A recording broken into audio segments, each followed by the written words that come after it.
the land should be reverted back within 24 hours. Pandal আর্মিকে দিয়ে খুলিয়েছে।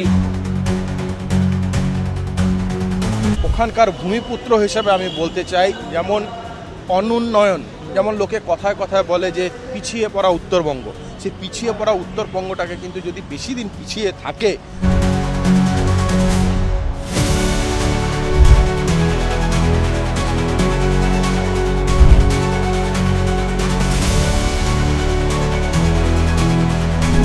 নমস্কার, আপনারা দেখছেন বেঙ্গল লিবার্টি। আমি বিট্টু রায়চৌধুরী। নেপালের ঘটনা আমরা দেখলাম।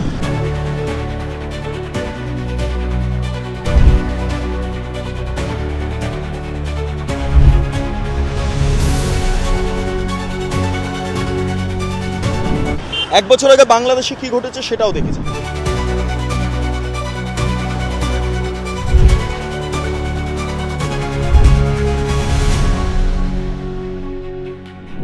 এই মুহূর্তে দাঁড়িয়ে আপনারা জানেন উত্তরবঙ্গ একটা সেন্সিটিভ বা স্পর্শকাতর জায়গা, কারণ এই উত্তরবঙ্গ বিশেষ করে শিলিগুড়ি করিডোর বা চিকেন স্নেক এমন একটা জায়গায় অবস্থান করছে যার এক পাশে নেপাল, গত দুদিন আগে যার রাজনৈতিক পরিবর্তন ঘটল, এবং আরেক পাশে বাংলাদেশ গত এক বছর আগে যার রাজনৈতিক পরিবর্তন ঘটে গিয়েছে।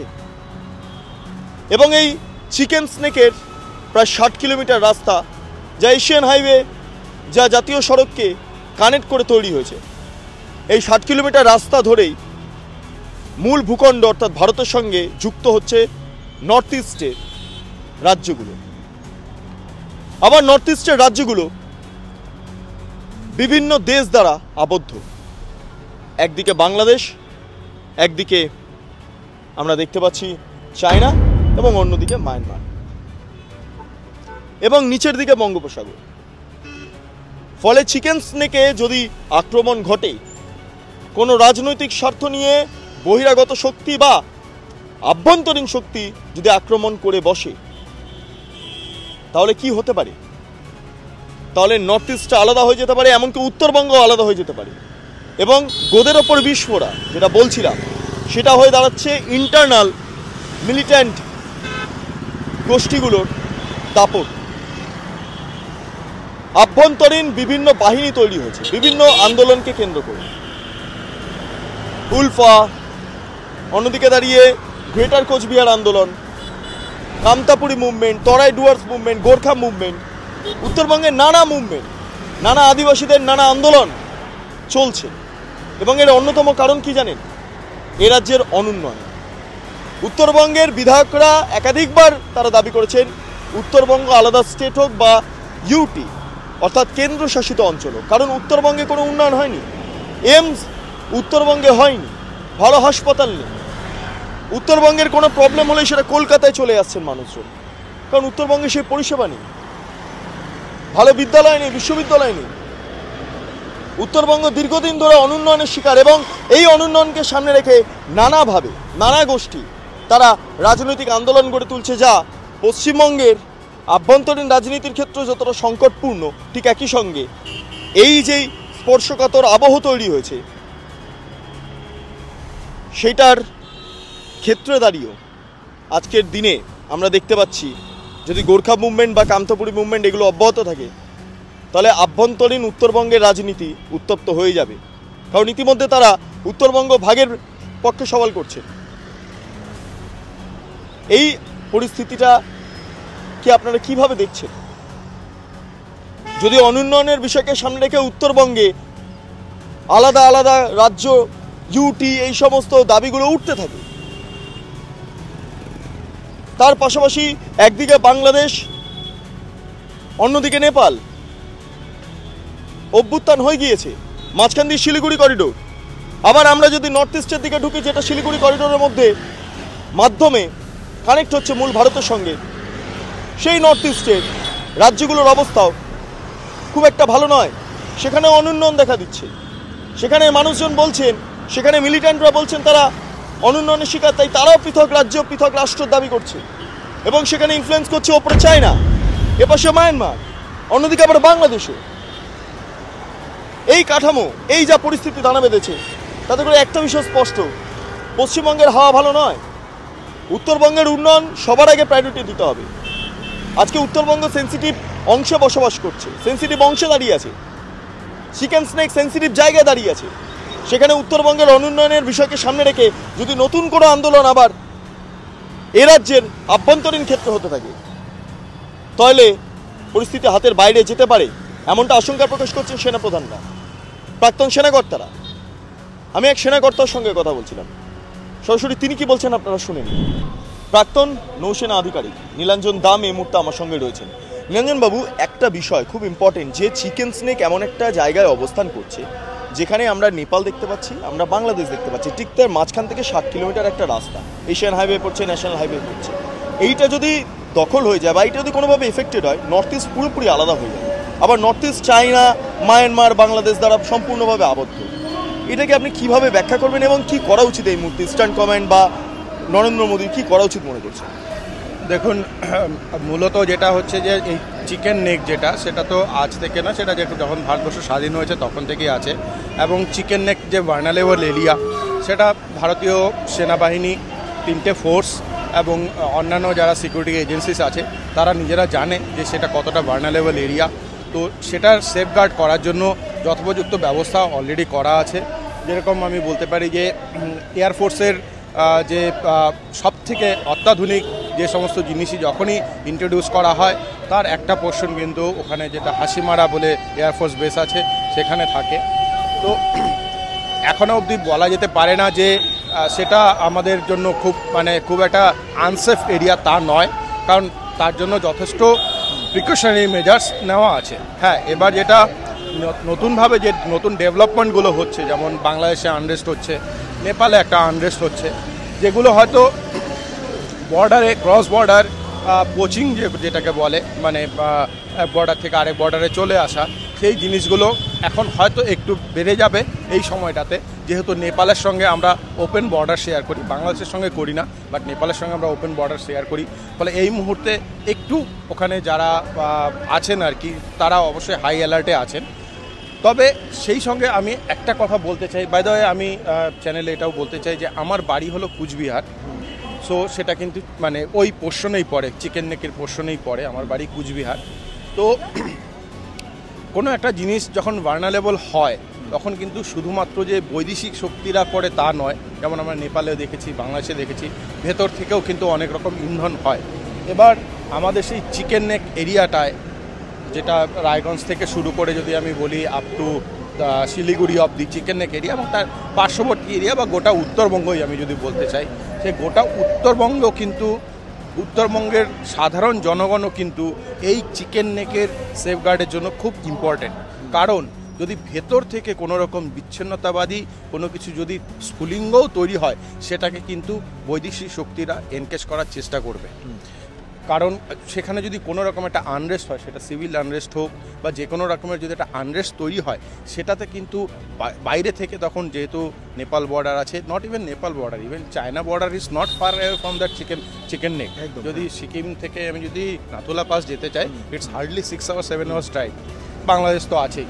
তো সেই জিনিসটাকে কিন্তু যাতে ভেতর থেকেও কিছু না হয়, বাইরে থেকে প্রোটেক্ট করার জন্য আর্মি, এয়ারফোর্স, ওখানে নেভি নেই, বাট আর্মি, এয়ারফোর্স এবং যারা প্যারামিলিটারি ফোর্স আছে এবং বিভিন্ন ইন্টেলিজেন্স এজেন্সি আছে, দে আর ওয়ার্কিং হার্ড অ্যান্ড ওটা সেফ আছে। বাট আমার কনসার্ন হলো যে ভেতর থেকে যেন কিছু না হয়, এবং ভেতর থেকে কিছু যাতে না হয় তার জন্য কিন্তু সেখানকার জনসাধারণের মধ্যে যেন সামান্যতম ক্ষোভ বিক্ষোভও তৈরি না হয়, যেটা কিন্তু আমি অ্যাজ এ ওখানকার ভূমিপুত্র হিসেবে আমি বলতে চাই। যেমন অনুন্নয়ন, যেমন লোকে কথায় কথায় বলে যে পিছিয়ে পড়া উত্তরবঙ্গ, সেই পিছিয়ে পড়া উত্তরবঙ্গটাকে কিন্তু যদি বেশি দিন পিছিয়ে থাকে, যদি সমস্ত উন্নয়নের যা কিছু আছে সেটা যদি এই কলকাতা কেন্দ্রিক হতে থাকে, তখন কিন্তু স্বাভাবিকভাবেই ওখানে কিন্তু একটা বিচ্ছিন্নতাবাদী আন্দোলন মাথা চারা দেবে, যেটা আজ থেকে আমরা 20-25 বছর আগে দেখেছি। মানে এখানে একটা প্রশ্ন, যে বিচ্ছিন্নতাবাদী শক্তি যদি বলা হয় বা বিভিন্ন ইন্টারনাল মুভমেন্ট,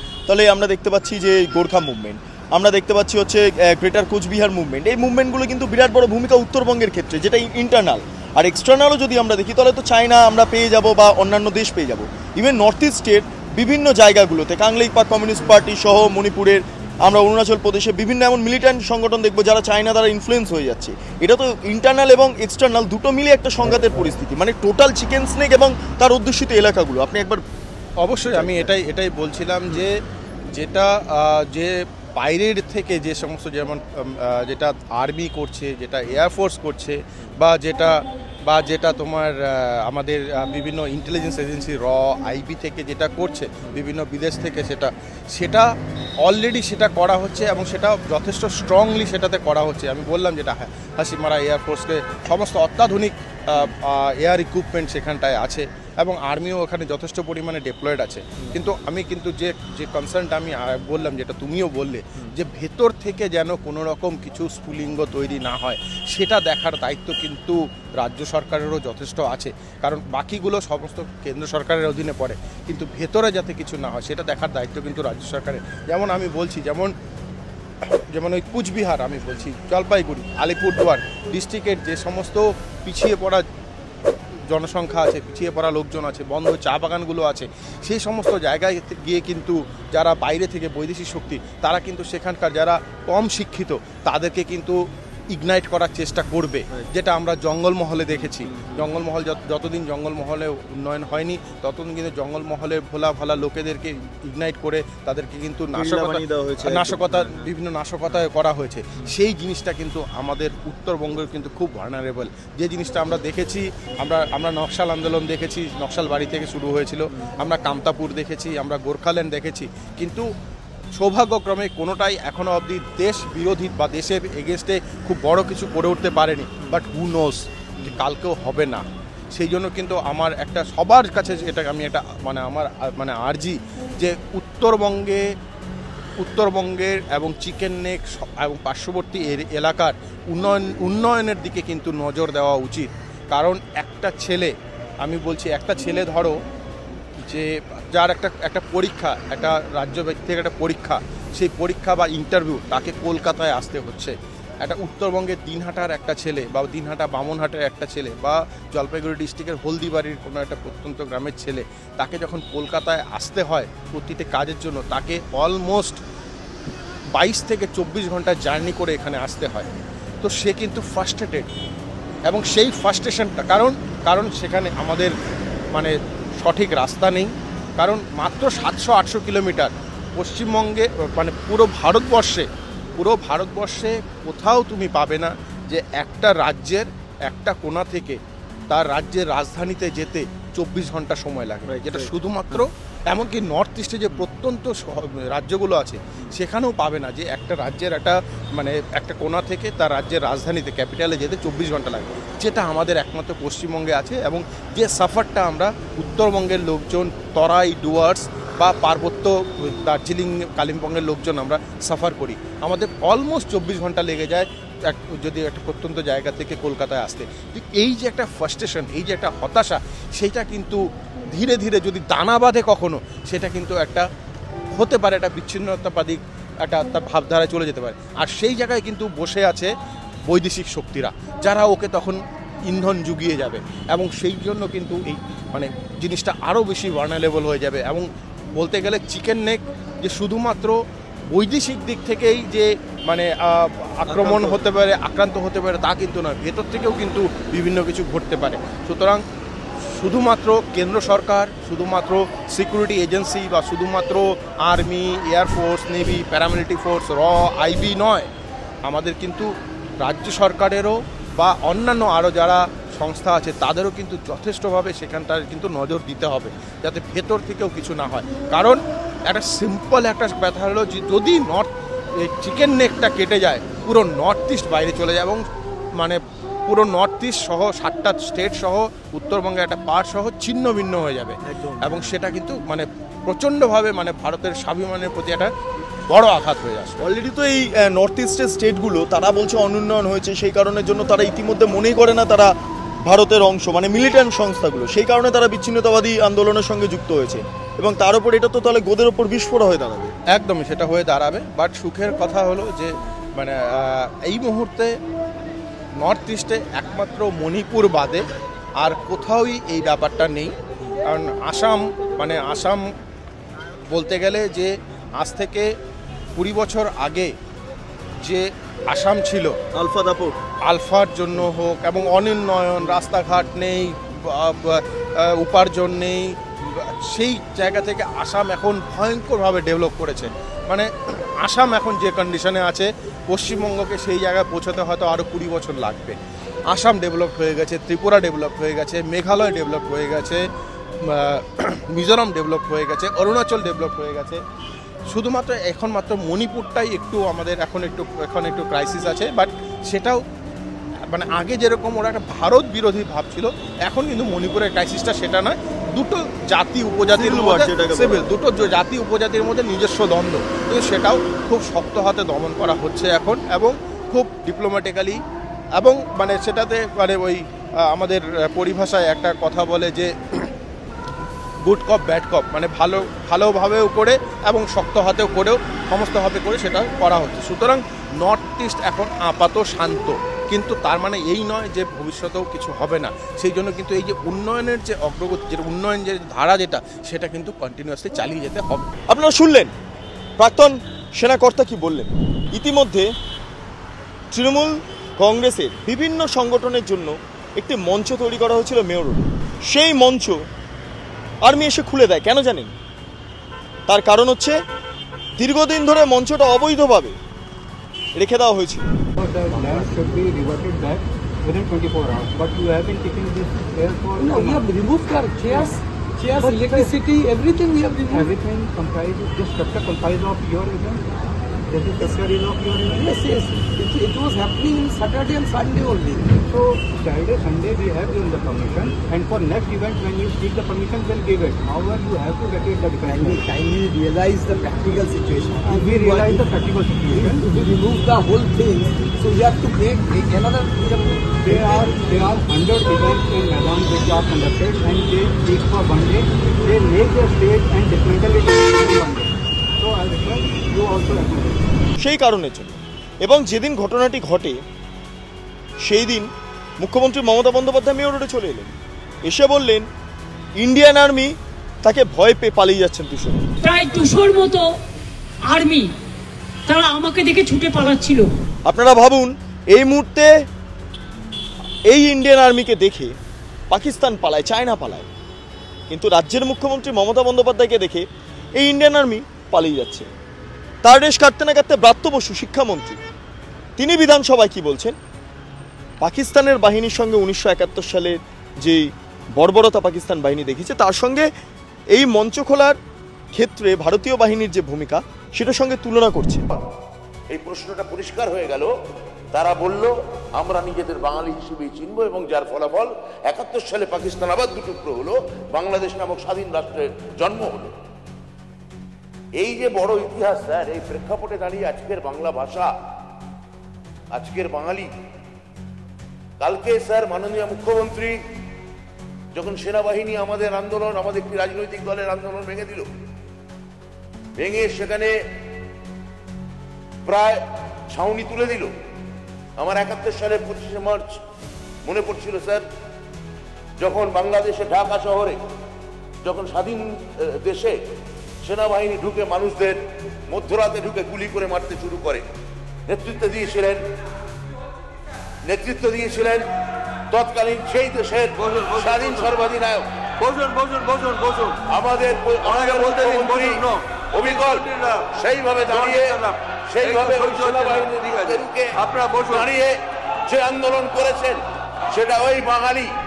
জানি রাজ্য রাজনীতি তুঙ্গে, এই পরিস্থিতিতে আজকে যা বাতাবরণ তৈরি হয়েছে গোটা পশ্চিমবঙ্গ জুড়ে, ইস্টার্ন কমান্ডের যারা আর্মিরা রয়েছেন তাদের মনোবল বাড়ানো, তাদের মনোবল বৃদ্ধি করা প্রত্যেক নাগরিকের দায়িত্ব এবং কর্তব্য, এবং সেটা না করে কি করছেন, আর্মিকে অপমান করছেন। প্রায় 200-র মতো আর্মি তারা আমাকে দেখে ছুটে পালাচ্ছিল। প্যান্ডেল আর্মিকে দিয়ে খুলিয়েছে। এটা আপনাদের দোষ নয়, আপনারা বিজেপির কথায় করেছেন।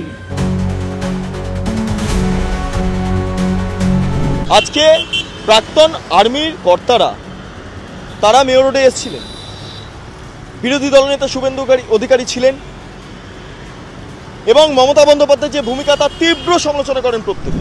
এই মুখ্যমন্ত্রী কোর্ট মানেন না, তাই এই মুখ্যমন্ত্রীকে আজকে চ্যালেঞ্জ দিয়ে এক্স সার্ভিসম্যান সেল আমাদের আর্মিদের অমর্যাদা অপমানের প্রতিবাদ করলো গণতান্ত্রিক ভাবে, শান্তিপূর্ণ ভাবে, সংবিধান মেনে। তাদেরকে আমি স্যালুট জানাই। সাথে সাথে আমার একটি বড় কর্মসূচি রয়েছে এখান থেকে 100 কিলোমিটার দূরে। আমি কথা বাড়াবো না, আমি গর্বিত, আমি ভারতীয়, আমি গর্বিত। আমার বাড়ির লোক লেট বিপিন অধিকারী স্বাধীনতা সংগ্রামী ছিলেন, 8 বছর ব্রিটিশের জেলে ছিল। আমি গর্বিত প্রাপ্ত বসু যখন বলছিলেন বিধানসভায় 3রা সেপ্টেম্বর 71 সালে পাকিস্তান আর্মি ঢাকা বিশ্ববিদ্যালয়ের জগন্নাথ হলে ঢুকে গুলি চালিয়ে মেরেছিল যারা বাংলাদেশ চেয়েছিল তাদের। আর এখানে আর্মির যে 1 সেপ্টেম্বরে অবৈধ স্ট্রাকচার ভাঙা, তার সঙ্গে 71-এ পাকিস্তান সেনাবাহিনীর অপারেশনকে তুলনা করেছিলেন। পশ্চিমবঙ্গ বিধানসভায় এর নাম ব্রাত্য বসু নয়, এর নাম এখন ভৃত্য বসু। আমি প্রতিবাদ করেছি আর আমি গর্বিত। আমাকে বিধানসভা থেকে খালা মমতা ব্যানার্জি বহিষ্কার করেছে, সাসপেন্ড করেছে। আর্মির জন্য বলতে গিয়ে, লড়তে গিয়ে সাসপেন্ড হয়ে আমি গর্বিত। আমি ভারতীয়, আমার আর্মি আমার জান, আমার প্রাণ, আমার মান, আমার শান। ভারতীয় আর্মি জিন্দাবাদ, ইন্ডিয়ান আর্মি জিন্দাবাদ, ফোর্ট উইলিয়াম জিন্দাবাদ, ইস্টার্ন কমান্ড জিন্দাবাদ, ভারতীয় আর্মি জিন্দাবাদ, হিন্দুস্তান জিন্দাবাদ, ভারত মাতা কি বন্দে বন্দে। মমতা বন্দ্যোপাধ্যায়ের ভূমিকা নিয়ে যে সমালোচনা ইতিমধ্যে আর্মি মহলে হচ্ছে, তা হয়তো কোনো মহলে হয়নি। এই আবহে দাঁড়িয়ে যখন গোটা উত্তরবঙ্গ জুড়ে নানা অপ্রীতিকর বাতাবরণ তৈরি হতে পারে এমন একটা আশঙ্কার জায়গা থেকে যাচ্ছে, যে আর্মি গোটা বিষয়টাকে সামাল দেবে সেটা না করে আমরা দেখতে পাচ্ছি আর্মিকে অপমান করা হচ্ছে।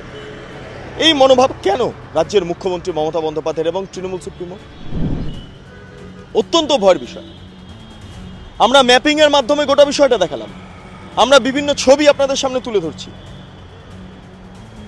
কিন্তু এই সমস্যার সমাধান অবিলম্বে বেরিয়ে আসা উচিত বলে মনে হয় বেঙ্গল লিবার্টি এবং যারা প্রকৃত ভারতবাসী তাদেরও এটা মনে হবে স্বাভাবিকভাবে। কারণ পশ্চিমবঙ্গের ভৌগোলিক অবস্থান এমন একটা জায়গায় রয়েছে যে রাজ্যটা 3টে দেশের বর্ডার বা সীমান্ত, আন্তর্জাতিক সীমান্ত শেয়ার করে, একটা ভুটান, নেপাল এবং বাংলাদেশ। এই মুহূর্তে আমি যেখানে দাঁড়িয়ে আছি সেটা ইস্টার্ন কমান্ডের হেডকোয়ার্টার ফোর্ট উইলিয়ামের একদম কাছে। আমরা একদম রেড রোডের সামনে দাঁড়িয়ে আছি। আপনারা জানেন এটা রানওয়ে হিসাবে ব্যবহার করা হয়। এটা রানওয়ে, কোনো যুদ্ধ পরিস্থিতি যদি তৈরি হয় এখানে নির্দ্বিধায় বিমান চলাচল করতে পারে, সেই কারণের জন্য এই রেড রোড। এবং এর ঠিক ঢিলছোড়া দূরত্ব ফোর্ট উইলিয়াম, যেখানে আগামী কয়েকদিনের মধ্যে প্রধানমন্ত্রী নরেন্দ্র মোদী, রাজনাথ সিং এবং তার পাশাপাশি অজিত ডোভাল তিনি ইস্টার্ন কমান্ডের সেনাকর্তাদের সঙ্গে বৈঠক করবেন এবং সেই বৈঠকের মাধ্যমে মূলত ইস্টার্ন কমান্ড জোন যেগুলো রয়েছে, অর্থাৎ নর্থ ইস্টের স্টেটগুলো, বাংলাদেশ সীমান্ত, পশ্চিমবঙ্গ লাগোয়া, এছাড়া নেপাল, ভুটানে এসএসবি, এই সমস্ত বিষয়গুলো বিস্তর আলোচনা করবে। এই সংকটময় পরিস্থিতিতে দাঁড়িয়ে পশ্চিমবঙ্গকে কী করে রক্ষা করা যায় এবং পশ্চিমবঙ্গ রক্ষা পেলে ভারতবর্ষের একটা অংশ রক্ষা পাবে, এই বিষয়টা নিয়েই কিন্তু আলোচনা হবে, আমরা যা সূত্র মারফত জানতে পারছি। ফলে সবটা মিলিয়ে এই প্রতিবেদনটা অত্যন্ত গুরুত্বপূর্ণ। আপনাদের জন্য যদি এই প্রতিবেদনটি ভালো লেগে থাকে তাহলে অবশ্যই চ্যানেলটি লাইক করুন, সাবস্ক্রাইব করুন, শেয়ার করুন। একই সঙ্গে www.bengalliberty.com যান, সেখানেও বিভিন্ন খবর আপনাদের জন্য সাজানো রয়েছে। আপনারা দেখুন, সেখানে ভিজিট করুন। পাশাপাশি স্বাধীন, কাঁচিহীন এবং গেরিলা সাংবাদিকতা পাশে দাঁড়ান। অসংখ্য ধন্যবাদ।